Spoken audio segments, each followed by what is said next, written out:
Hi,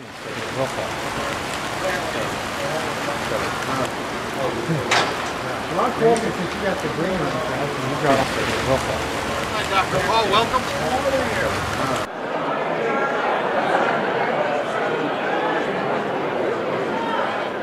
Waiting for both of you. Thank you. Come to USF. Everyone loves you at USF. Oh, great.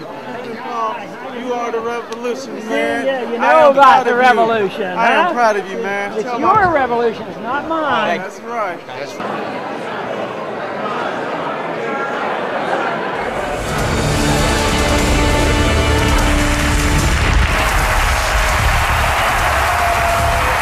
And good evening from the Mahaffey Theater at the Progress Energy Center here in St. Petersburg, Florida. Welcome to the Republican YouTube debate.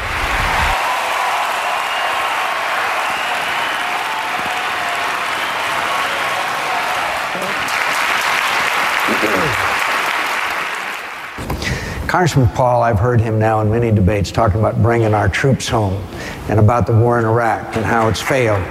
And I want to tell you that that kind of isolationism, sir, is what caused World War II. We allowed Hitler to come to power with that kind of attitude of isolationism and appeasement.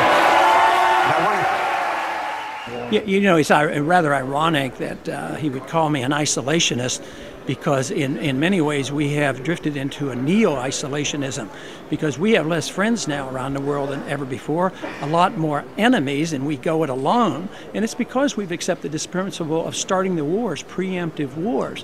So it's rather sad, and yet our policy, which means that we would bring our military back and open up the doors and talk to people and trade with them and remove sanctions, I think there would be so many positive things come from that, and we would not be isolationists. We would be very much engaged in the world.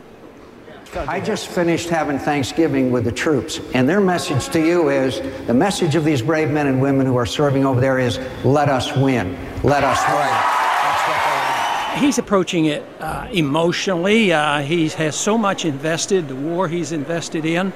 He has a misunderstanding of foreign policy. I don't think he has the vaguest idea about what the founders taught, how beneficial it is to have a non-interventionist foreign policy. He uses the cliche of isolationism, and that is not what it is. And he really hasn't studied on all the blowback that the CIA has taught us and that we have suffered from, all the unintended consequences. If one becomes aware of the downside of this policy, they would change their mind unless they're too emotionally involved. They dig in their heels, and they're just incapable of changing their position.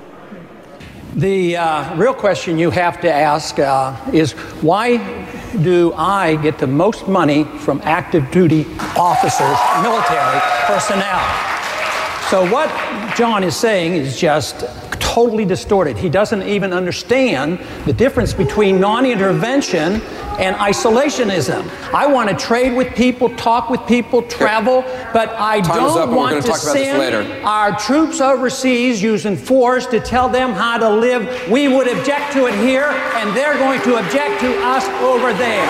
Staying on this issue, let's watch. Hello, my name is Buzz Brockway from Lawrenceville, Georgia. All the talk about the war in Iraq centers around how quickly we can get out. I think that's the wrong question. We need to make a permanent or long-term military commitment to the region. By staying in Iraq, we provide long-term stability to the region. We provide support for our allies, and we act as a deterrent to the troublemakers in the region. Which presidential candidate will make a permanent or long-term military commitment to the people of Iraq? The best commitment we can make to the Iraqi people is to give them their country back. That's the most important thing that we can do. Already, part of their country has been taken back. In the South, they claim the surge has worked, but the surge really hasn't worked. There's less violence, but al-Sadr has essentially won in the South. The British are leaving. The brigade of al-Sadr now is in charge, so they are getting their country back. So let the people have their country back again. Just think of the cleaning up of the mess after we left Vietnam. Vietnam now is a friend of ours. We trade with them. The president comes here. What we achieved in peace was unachievable in 20 years of the French and the Americans being in Vietnam. So it's time for us to take care of America first. Senator McCain. 30 seconds. Well, let me remind you, Congressman, we never lost a battle in Vietnam. It was American public opinion that forced us to lose that conflict. Shortly after the Vietnam War ended, Colonel Tu and Colonel Summers met, and they were talking about this. And the American colonel said, you know, we never lost one battle. And Colonel Tu, the Vietnamese, says, yes, but that's irrelevant. And it is irrelevant. But we have to realize why they want to come here. Wolfowitz even admitted that one of the major reasons that the Al-Qaeda was organized and energized was because of our military base in Saudi Arabia. He says, oh, now we can take the base away. He understood why they came here. They come here because we're occupying their country, just as we would object if they occupied our country. And I think it's important for all Americans to understand a fundamental difference. After we left Vietnam, they didn't want to follow us home. They wanted to build their own workers' paradise. If you read Zarqawi, if you read bin Laden, if you read Zawahiri, read what they say. They want to follow us home. They want Iraq to be a base for al-Qaeda to launch attacks against the United States. Their ultimate destination is not Iraq. Their ultimate destination is New York City, Washington, D.C., Chicago, and Phoenix, Arizona. This is a transcendent challenge of our time. I believe that we can meet it and we will defeat it. Congressman Paul, He does not understand any theory about foreign policy, and it would be good for him to read Robert Pape's book, Dying to Win, which demonstrates so clearly why people are willing to commit suicide and come here and bomb us. And he was very astute in doing all his investigation and proved, to me at least, that occupation is the real reason, and religion may play a part, but it is not the reason. Radical Islam is not the reason. If it were so, they would be wanting to attack other countries. They do not come to hit us here in this country because we're free and rich. They come after us because we're in their country, occupying their territory, and as far as they can see, we're trying to impose our Western style on them, and we're trying to steal their oil. Under those conditions, you can't ever expect all of the Muslims to be forgiving and treat us as if we have never done them any harm. let's go to the next questions for Ron Paul.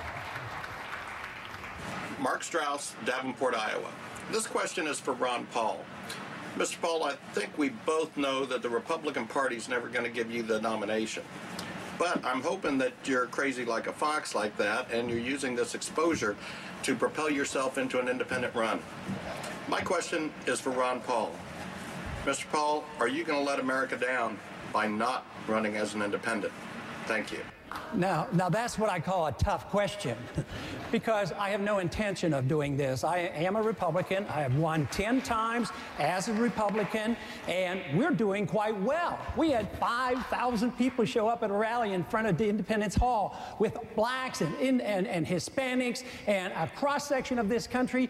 Do you know that we raised $4.3 million in one day without spending 1 cent? We didn't even pay an individual to go out, and they weren't professional fundraisers. It came in here. It was automatic. We're struggling to figure out how to spend the money. This country is in a revolution. They're sick and tired of what they're getting, and I happen to be lucky enough to be part of it. I'll take that as a no. Okay.